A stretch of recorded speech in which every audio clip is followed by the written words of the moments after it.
Delhi police की team जो आरोपी आफताब को मेहरौली के जंगलों में लेकर पहुंची हुई है, क्योंकि यही वो जगह है जहां पर आफताब ने श्रद्धा के शव के टुकड़ों को ठिकाने लगाया।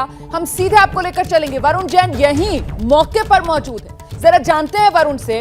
वरुण, शव के टुकड़ों को यहां ठिकाने लगाया और वो आरी जिससे शव के टुकड़े किए, क्या उस हथियार को भी यही जंगल में ही ठिकाने लगाया? क्या उसकी भी तलाश पुलिस को है? देखिए, बिल्कुल बॉडी के पार्ट्स के साथ साथ जो हथियार थे उनको भी ठिकाने लगा दिया था। और इतना ही नहीं, जो कपड़े थे उनको भी उसने जो मूविंग डस्टबिन होता है, जो मूविंग वैन होती है एमसीडी की, उसमें फेंक दिया था।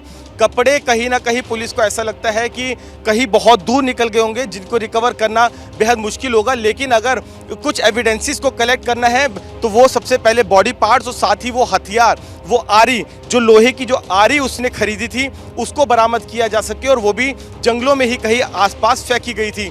यही वजह है कि पुलिस के अधिकारी जो है वो सबसे पहले आफताब को लेकर जंगल पहुंचे हैं, वो स्पॉट जहां पर बॉडी के पार्ट्स को फेंका गया था, जहां पर उनको ठिकाने लगाया गया था और जहां पर ही हथियार को भी फेंका गया था। तो कहीं ना कहीं ये वो सब कनेक्टिंग एविडेंस है जो कि आफताब को आगे सजा दिलाने के लिए बेहद अहम हो जाते हैं। अगर रुमाना 2 मिनट का समय लूँ तो मैं आपको बताऊं कि कितना शातिर तरीके से इस पूरी वारदात को अंजाम दिया गया। कमरे को केमिकल से धोया गया, पुलिस को डीएनए के स्टेन नहीं मिले हैं। दूसरा इसके अंदर जो एविडेंस है, कैमरामैन से कहूंगा जंगल दिखाते रहे, दूसरा इसके अंदर एविडेंस है वो हथियार, वो पुलिस को अभी तक नहीं मिला है।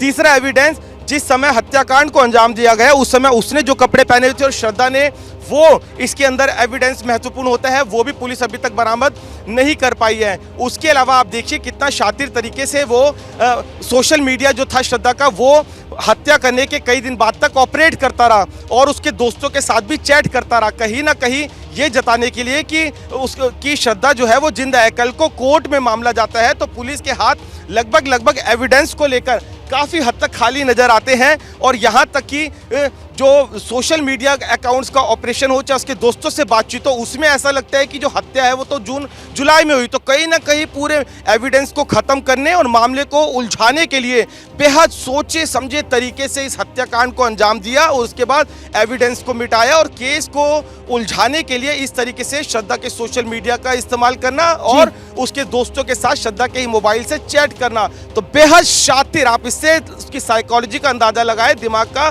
बेहद शातिर है, इसलिए पुलिस को वो लगातार बरगला भी रहा है। पूरे जंगल को सिर्फ आज नहीं, इससे पहले भी लेकर आई थी, खंगाल चुकी है, लेकिन अभी तक हड्डियों के कुछ टुकड़े, सिर्फ कुछ टुकड़े बरामद हुए हैं और करीब 35 टुकड़े कर इन्हीं जंगलों में फेंका था। तो पुलिस इस बात को जानती है, हड्डियों के टुकड़े हैं, अभी इसकी पुष्टि नहीं हुई है, अभी जांच होना बाकी है और उसके बाद ही तस्वीर साफ हो पाएगी। फिलहाल उन टुकड़ों की तलाश में पुलिस की टीम आफताब को लेकर यही मेहरौली के जंगलों में मौजूद है। जांच लगातार जारी है, सुराग तलाशे जा रहे हैं। हम सीधे आपको लेकर चलेंगे। हमारे साथ मनोचिकित्सक निशा खन्ना भी मौजूद हैं। निशा, ये मेंटल डिसऑर्डर या सीधे सीधे कोल्ड ब्लडेड मर्डर, शातिराना अंदाज में की गई हत्या? घर भी देखिए ना आप, वहीं ढूंढा गया रहने के लिए ठिकाना जहां से आसानी से शव को ठिकाने लगाए जा सके। 500 मीटर के फासले पर घर और ये जंगल।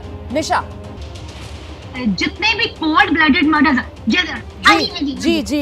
कोल्ड ब्लडेड मर्डर होते हैं, उन सब केसेस में अगर देखा जाए तो क्रिमिनल्स किसी ना किसी साइकोपैथिक डिसऑर्डर से सफर कर रहे होते हैं।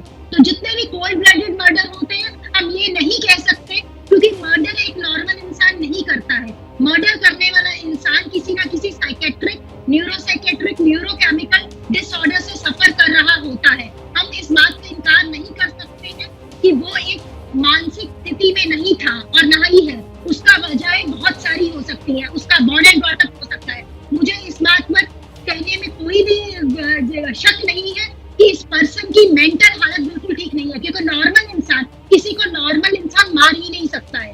अगर वो मार रहा है और मारने के बाद उसके शव के टुकड़े कर रहा है, मैंने कल भी बिल्कुल, देखिए ये बात आप बिल्कुल सही कह रही हैं कि साहब कोई आम आदमी जो है वो किसी की हत्या कर ही नहीं सकता। हत्यारा जो है उसको आप नॉर्मल कह ही नहीं सकते, लेकिन मुझे लगता है उसको बीमार कहने से बेहतर अगर हम क्रिमिनल ही कहें तो ज्यादा सही होगा, ताकि कहीं ना कहीं सबक बाकियों को भी तो मिले ना। ऐसे में छोटे से ब्रेक के लिए यहाँ पर रुक रहे हैं। मेहमानों का बहुत बहुत शुक्रिया, लेकिन पुलिस तलाश में लगी हुई है, सुराग तलाशे जा रहे हैं। मौका वारदात पर इस वक्त पुलिस की टीम आफताब को लेकर पहुंची हुई है। क्या मजबूरी है मेरी, बताइए। मैं अभी आपको बताती हूँ, कि मैंने ओए होए होए होए होए। नमकीन के चटकारे लेते हुए टकटकी मार के डिबेट शो को पॉज रिपीट कर करके देख रहे हैं जोगिंदर जी। इनकी तरह आप भी देखें अपनी फेवरेट डिबेट्स को रिपीट कर और डाउनलोड कीजिए एबीपी लाइव ऐप अपने स्मार्ट टीवी पर।